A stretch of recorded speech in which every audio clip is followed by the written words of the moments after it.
Word has been leaked via the underworld grapevine. New renders have emerged, courtesy of OnLeaks and /leaks, and this one is expected to be called the Xperia 5 Plus, but I prefer it if they call it Xperia 5 Mark II. But anyway, here's everything you need to know at this point. The announcement date for the Xperia 5 Plus or Mark II is rumored to be the 24th of February 2020 at the MWC in Barcelona. And I'm going to walk you through the 5 key notable upgrades that you need to know about. Number 1, so Sony have managed to make the bezels at the top and bottom even smaller this time, whilst retaining the stereo speakers, and the expected device dimensions are on screen right now. Number 2, apparently an unnamed device from Sony popped up on Geekbench, and it appears to have the new Qualcomm Snapdragon 865 combined with 12GB of RAM, which would be the highest amount of RAM that Sony have ever used in any device. And one thing to note here about the Snapdragon 865 is that as standard, it is a 5G chipset, so it's quite likely this new Xperia device will be 5G. Number 3, the screen is rumored to be a Full HD Plus OLED, which will of course be in Sony's staple 21:9 aspect ratio and support Sony's TRILUMINOS colors, and no doubt they'll have their creator mode there as well, which mimics the TriMaster display when it comes to color accuracy, so that's pretty awesome.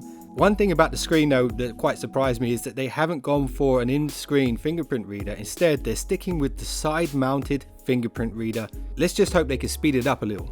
Number 4, the Xperia 5 Plus or Mark II will officially have a quad camera array, with many people suggesting the 4th camera will be a time of flight sensor. And let me know, what would you like to see as the 4th shooter on this new Xperia device?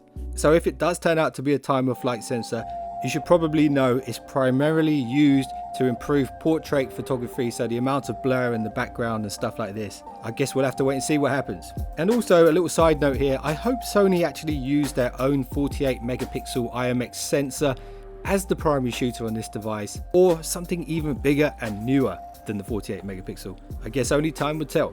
Number 5, it looks like Sony are bringing back the jack. So maybe we could see Sony introduce a high quality DAC inside the Xperia 5 Plus or Mark II, specifically for you audiophiles out there. And to me, this would make perfect sense given that Sony have this history of successful audio devices like the legendary Walkman and more recently the Epic 1000 XM3 headphones. So those are the 5 things you should know about right now. One thing that I really would like to see from Sony, and I know they probably have no intention of making this, but don't you think they should make an external USB-C DAC with a headphone jack which can plug into any device? I think that would be really awesome.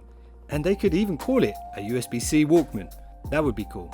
Anyway, I hope you guys enjoyed this quick look at the upcoming Xperia 5 device for 2020. If you enjoyed this one, stick around for more Sony content in the future, and I will be at MWC, so I'll be doing a bunch of videos out there on all the new devices, so stick around for that. And if you just subscribed, I'll see you in the next one.